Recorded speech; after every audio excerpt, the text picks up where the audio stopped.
Nik esaten dut beti, danei galdetzen doztienien, aber zer moduz musikan ez, zauz, viviendo tu sueño. Mi sueño bizi dut nire denboraren euneko 0,5-ean. Beste danien borrokan nabil. Borrokan nabil, lan egiteko eraduin baten borrokan nabil, ze soinu frogak igual diego izien, eta nire banda guztiak lan egiten dugu goizez. Igual fabrika baten goizeko zazpiretan Iker Lauroa moduen, bai.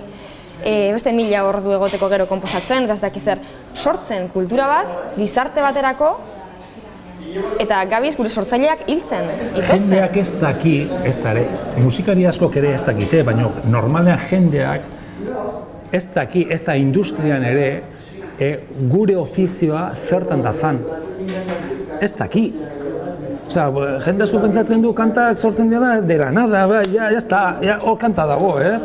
Pankarta gigante batzuk esaten, ez dakize talde, X talde, 4.550 euro. Pankarta gigante baten esaten moduen, gure udaletxea dirua botatzen dabil, ez? Hori behin baino gehiagotan azaldu da, Bergan holako egin zuten. Orduen, nik esaten dut, ez gara bizi mundu berdinen. Osea, nun dau, benetan hori kartel hori idatzi da den horren nik ulertzen dut zure udaletxean dirua zelan priorizatzen den ez hauza ados guai.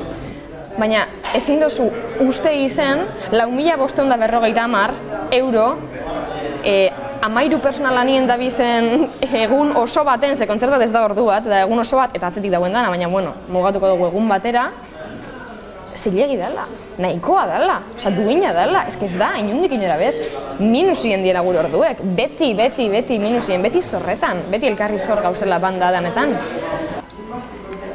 Futbola gustatzen jakuenak, futbola ikustera doiez, edozein partidu, nahiz zein partidu bat, ez dakit, inork ezagutzen ez daben talde batena, edo oso maila bajuen dagoen talde batena, eta zer, 50 eurotik ez di bajatzen sarrerak, 30 ja merkie da, futbol partidu bat ikusteko.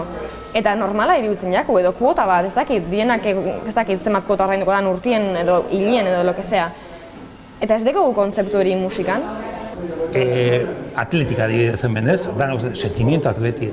Hori oso prestigiatuta dago, gurea ez.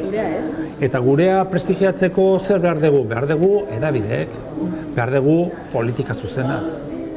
Espainian ere ikusten da hor gabezi izugarri bat. Bai, badaudeolako edabide musikal referentziak diranak, baina, egia esan da, oso dirigiduak dare, ez? Frantzian dago beste politika bat, baina hemen ez dago, eta hori nabarmen da. Orduan azkenean gaude hori, ze musika euskeraz edo Euskal Herrian egiten, hobesan da Euskal Herrian egiten den musika prestigiatuta dago, ez. Ez dago, inoiz ez dago prestigiatuta. Garai baten bai, lotura zeukelako burruka sozial da politiko batekin.